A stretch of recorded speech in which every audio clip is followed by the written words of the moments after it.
Microscopic analysis when the temperature is over 120 degrees in the shade is no easy matter, as this medical assistant has found out. But perhaps her life depends on the accuracy of her work.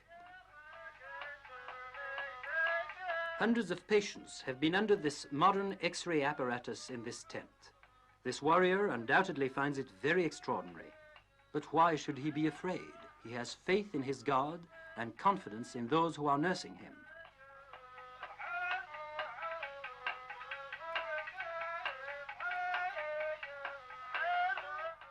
In this negative, as in others, the radiologist can read the misfortunes and suffering of a people. A casualty is brought in from the front this very morning. He has been seriously wounded in the stomach by shrapnel. Here in this white cabin, called the cleaner box, a marvelous example of technology in the service of medicine, the surgeons will save his life. The whole unit had to be hauled across the rough tracks of Saudi Arabia and the Yemen for 15 days. The operating theater within is only 6 foot by 9, but it is equipped with the latest devices, a sterilizing plant, running water, and air conditioning, all of which are essential for work in the desert. Now, with lancet, forceps, aseptic thread, and the other implements of his profession, the masked white-robed surgeon and his assistants carry out operations at Ukt, just like in any hospital in a modern city, whilst an anesthetist keeps a watchful eye on her apparatus. Several hundred surgical operations have been performed here. In order to undertake this humanitarian task, which it alone was able to assume, the ICRC relied on official and generous support in the land of Henri Dunant. Indeed, the Swiss Red Cross has supplied the largest part of the medical and technical staff working at Ukt. Other national Red Cross societies have sent doctors and nurses to lend their colleagues a hand.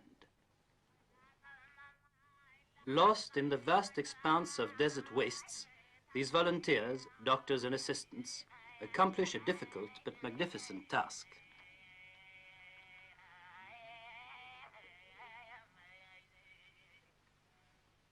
Before coming here, this nurse served the Red Cross cause in the Congo and in Nepal. She must have endless patience and dedication to inculcate the rules of modern hygiene into these outcasts of fortune. But the gleam of gratitude in these eyes is not dimmed by the flush of fever.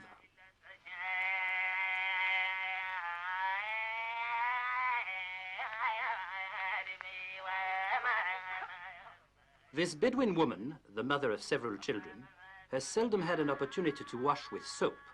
This, for her, is indeed a luxury.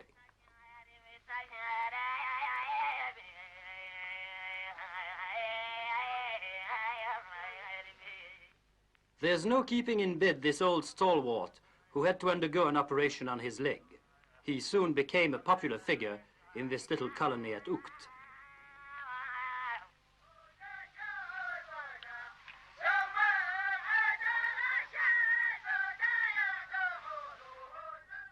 This is a big day for the hospital. A plane has arrived from Switzerland with several tons of equipment, food, and medical supplies. But this is an exceptional case. For the sake of economy, most supplies come by lorry, a long haul lasting several days and not without danger. Sometimes, the sandstorms are so strong that the tents are inadequate to protect stocks, which must be tucked away between the rocks and covered with large plastic sheets.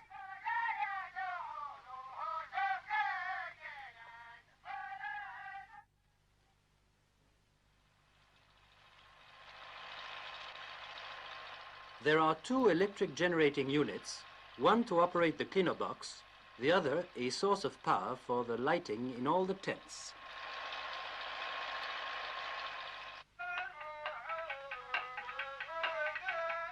In the open-air kitchen, the cook has to rely on his 2 wood-burning stoves, but the food is appetizing nevertheless. The main difficulty is the water supply. It never rains at Ukt, and the nearest well is 15 miles away. A water truck makes the trip every day to bring back the precious liquid.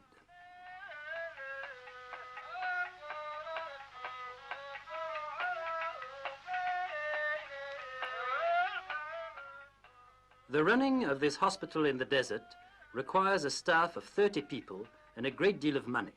It also requires a high ideal, even for the most humble of chores. The stress of work and the tropical heat make it impossible for the members of the medical team to stay for more than 3 months at Ukt.